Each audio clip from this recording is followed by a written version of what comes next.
Hi, my name's Amber and this is me attempting to learn origami. Learning advanced origami was always a skill that I wanted to acquire, and hopefully by the end of this video, I will be able to successfully complete a complex design of origami called the puff star. I chose origami as a skill to develop as I know that my weaknesses when learning a new skill are patience and persistence.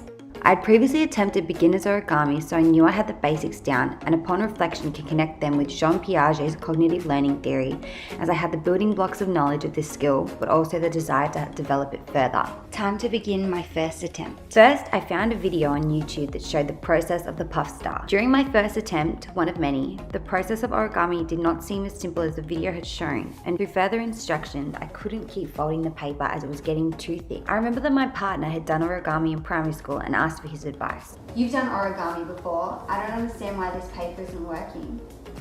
Yes, I've done origami before. Have you tried origami paper? Using the origami paper made things so much smoother. By using Vygotsky's zone of proximal development, I was able to get support and knowledge from my partner and draw on his experiences to bridge or scaffold the gap of information I needed. I find this method of learning complements my needs of support through a new task. During my second attempt, I was starting to realize that each time I made a mistake, I would have to start from the beginning. When I got to my fifth attempt, I became anxious and was increasingly more careful with my folding, with the consequences of one wrong fold taking me back to the start. This reaction is a prime example of John B. Watson's behaviorist theory, where learning was conditioned through external stimuli. My conditioned reaction was not to make any mistakes, but this made the process much slower and more stressful. I decided I needed to take another approach. Amid my sixth attempt, I noticed that I had to stop and start the video numerous times as the video and the movements are too fast for me to keep up. I know that I learn better when I read instructions rather than watching a tutorial, which through personal reflection I found that connects to Gardner's theory of multiple intelligences that revealed that I am more of a language intelligence learner, so I decided to try and read the instructions, which I knew I could do at my own pace instead of trying to keep up with the video.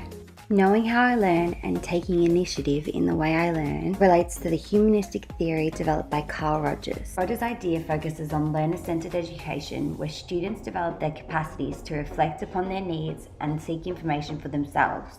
Being able to identify how I learn helped me identify my strengths and weaknesses in specific learning areas. By the end of this experience, I had tried the process of the puff star over 20 times. I decided to reframe the event through reflection and came to the conclusion that I had chosen a piece of origami that was far beyond my current capabilities. Knowing that I need peer support in order to learn can help me connect to my future teaching through relating to students who learn the same and using the same techniques I need. The fact that my learning the activity wasn't entirely successful can also aid me as a future educationalist, as I can identify with students who might be unsuccessful in tasks, as well as assist them with the skills I have learned about learning a new activity.